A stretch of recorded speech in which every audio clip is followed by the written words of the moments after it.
सबको मेरी तरफ से अस्सलाम वालेकुम। आज की वीडियो में हम फ्यूचर कंटिन्यूस टेंस फ़िल मुस्तकबिल जारी को डिस्कस करने जा रहे हैं। ठीक है, फ़िल मुस्तकबिल भी वही टेंस होता है, वो ज़माना होता है जिसमें हम आने वाले वक्त की पेश गोई कर लेते हैं कि फ़लाँ चीज़ हो रही होगी जी। ठीक है, फ़लाँ चीज़ यानी आने वाले वक्त में कोई चीज़ हमें पेश गोई कर लेते हैं कि कंटिन्यू होगी, जारी होगी, हो रही होगी, तो उस बात के लिए हम फ्यूचर कंटिन्यूस टेंस यूज़ करते हैं। अब आते हैं इसकी उर्दू में पहचान की तरफ। फ्यूचर कंटिन्यूस टेंस में उर्दू में ऐसे फ़िक्रे जिनके आखिर में रहा होगा, रही होगी, रहा हूँगा, रहे होंगे वगैरह आएँ तो वो फ्यूचर कंटिन्यूस टेंस के सेंटेंस होते हैं। अब आते हैं फॉर्म ऑफ वर्ब फ़िल की फॉर्म की तरफ। फ्यूचर कंटिन्यूस टेंस में फोर्थ फॉर्म ऑफ वर्ब यानी आईएनजी वाली फॉर्म इस्तेमाल होती है। अब आते हैं इसके हेल्पिंग वर्ब की तरफ। फ्यूचर कंटिन्यूस टेंस में दो हेल्पिंग वर्ब्स यूज़ होते हैं, विल बी और शल बी।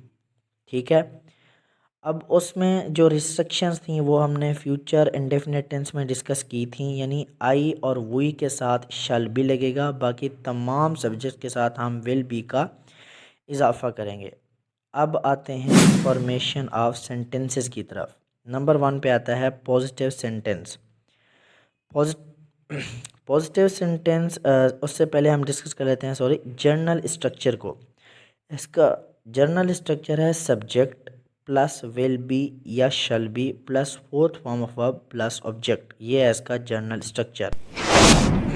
अब आते हैं फॉर्मेशन ऑफ सेंटेंसेस की तरफ। नंबर 1 पे आता है पॉजिटिव सेंटेंस या मस्बत जुमले।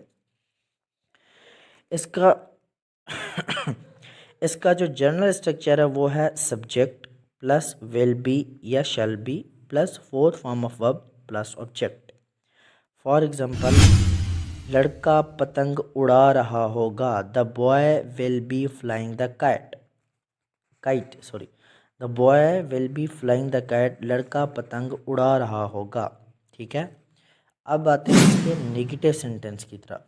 इसका जनरल स्ट्रक्चर ये है कि सब्जेक्ट प्लस विल या shall plus not plus be plus fourth form of verb यानी आईएनजी वाली form plus object. For example, the boy will not be flying the kite, लड़का पतंग नहीं उड़ा रहा होगा। अब आते हैं इसके इंटेरोगेटिव सेंटेंस की तरफ। ये इंटेरोगेटिव सेंटेंस की तरफ इंटेरोगेटिव सेंटेंस का स्ट्रक्चर, जनरल स्ट्रक्चर ये है कि विल या शल ये दोनों हेल्पिंग वर्ब में से, यानी विल या शल ये दोनों हेल्पिंग वर्ब में से एक पहले आ जाएगा plus subject plus be plus fourth form of verb plus object. For example, will the boy